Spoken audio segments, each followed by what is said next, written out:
దశ ఈ చట్టాన్ని చూస్తే చాలా భయంకరమైన చట్టం.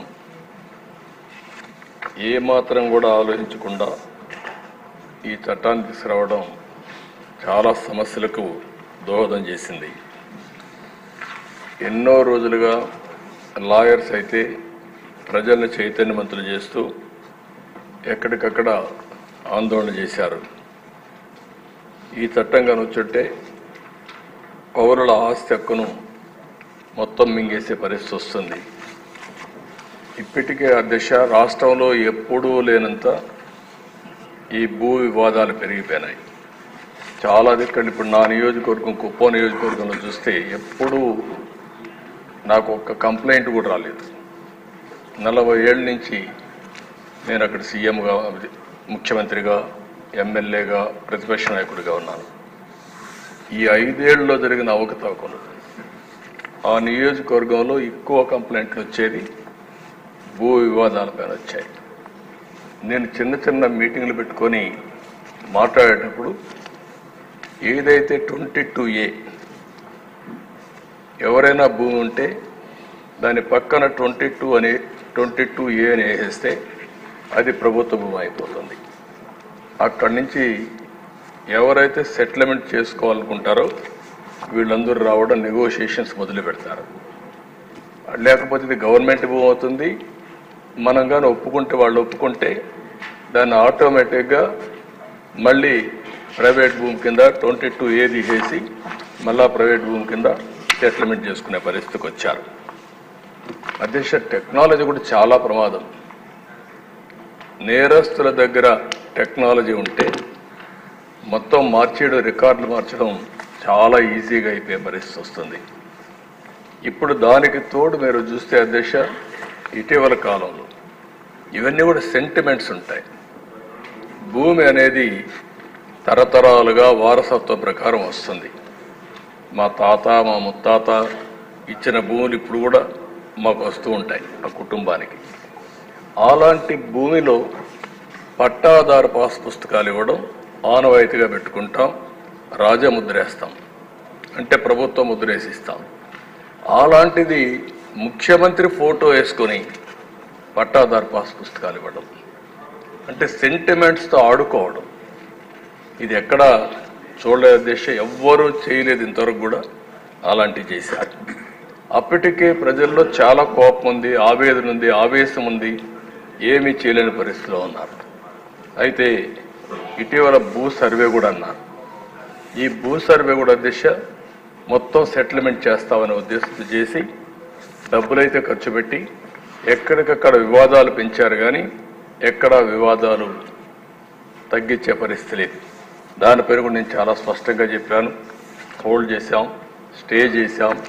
ఇవన్నీ క్షుణ్ణంగా స్టడీ చేసిన తర్వాతనే చేస్తామని చాలా స్పష్టంగా హామీ ఇచ్చాం. అధ్యక్ష, ఈ చట్టం వల్ల పౌరుల ఆస్తి మొత్తం లాగేసే పరిస్థితి వస్తుంది. అంటే ఇంకా రాను ఇందులో మీరు చూస్తే అధ్యక్ష వెరీ ఇంట్రెస్టింగ్. నేను అన్ని మీటింగుల్లో మాట్లాడాను. కనీసం ఒక్క మాట మేము ఇది చెయ్యము, ఇది ఉద్దేశం లేదని ఒక్క మాట చెప్పలేదు. అంటే ఇందులో చూస్తే భూ వివాదంలో 533 సివిల్ కోర్టు అధికారాలని సెక్షన్ 335 నిషేధిస్తుంది. అంటే ఇంక అధికారం లేదు. ఎక్కడికి పోవాలి? నేరుగా హైకోర్టుకి వెళ్ళాలి. ఎంతమంది హైకోర్టుకి వెళ్ళగలుగుతారు? అంటే ఇక్కడ ఏ విధంగా పెట్టారో మనకు దీన్ని బట్టి అర్థమవుతుంది. ఇంకొక పక్క ఏ వ్యక్తినైనా ల్యాండ్ టైటిలింగ్ ఆఫీసర్గా నియమించుకోవచ్చు 5(1). అంటే ఇప్పటికే మనం చూస్తున్న సాక్షిలో పనిచేసే వాళ్ళందరినీ తీసుకొచ్చి ప్రభుత్వంలో పెట్టారు. రేపు కూడా వీళ్ళ గుమస్తాలు మొత్తం తీసుకొచ్చి ఇక్కడ పెట్టేస్తారు.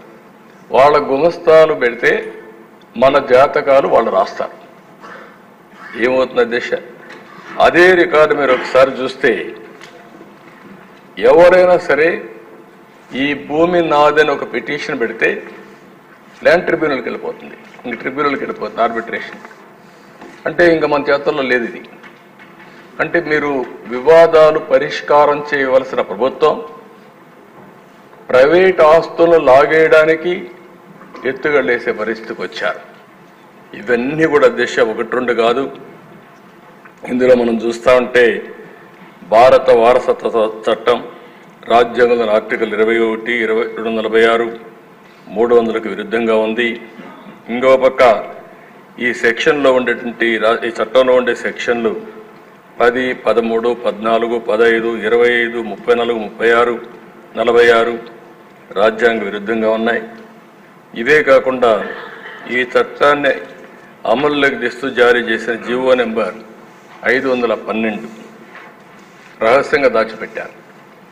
మనం అడిగితే దానికి సమాధానం కూడా చెప్పలేని పరిస్థితి వచ్చారు. ఇలాంటివన్నీ చూసిన తర్వాత దిశ చాలా ప్రమాదకరమైన చట్టం. నేను మిత్రులు పవన్ కళ్యాణ్ గారు కూడా కొన్ని మీటింగుల మీద చాలా స్పష్టంగా హామీ ఇచ్చాం. మేము వచ్చిన వెంటనే ఈ చట్టాన్ని రద్దు చేస్తామని చెప్పాం. ప్రజలు నమ్మారు. ఎంత భయంకరంగా అంటే దిశ ఒక అభద్రతా భావనకు లోనయ్యారు. మళ్ళీ దుర్మార్గమైన ప్రభుత్వం వస్తే మా ఆస్తులకు మాకు రక్షణ ఉండదు అనే పరిస్థితికి వచ్చారు. అధ్యక్ష కొంతమంది ఇక్కడి నుంచి అమెరికాకి వెళ్ళారు, వాళ్ళకి భూములు ఉన్నాయి, వేరే దేశాలకు వెళ్ళారు, వేరే రాష్ట్రాలకు వెళ్ళారు. వాళ్ళు కానీ ఒక్కొక్కసారి రికార్డులు చెక్ చేసుకోకపోతే రికార్డులు మారిస్తే తర్వాత ఆ భూమి ఆటోమేటిక్గా డీమ్డ్ క్లాసిఫైడ్ చేసేస్తారు, నోటీసులు కూడా ఇవ్వరు. ఇలాంటి చాలా ఉన్నాయి అధ్యక్ష.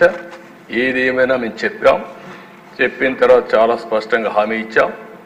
హామీ ప్రకారం మొదటి సంతకం ఏదైతే నేను చెప్పానో డిఎస్సి అని మొదటి 5 సంతకాల్లో ఈ ల్యాండ్ టైటిలింగ్ యాక్ట్ కూడా పెట్టి రద్దుకు ప్రతిపాదన పెట్టాం.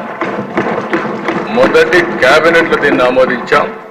మొదటి అసెంబ్లీలో దీన్ని మళ్ళా ఈ చట్టాన్ని రద్దు చేయడానికి ఇది ప్రవేశపెట్టాం. ఇది మా చిత్తశుద్ధిని మరొక్కసారి తెలియజేసుకుంటూ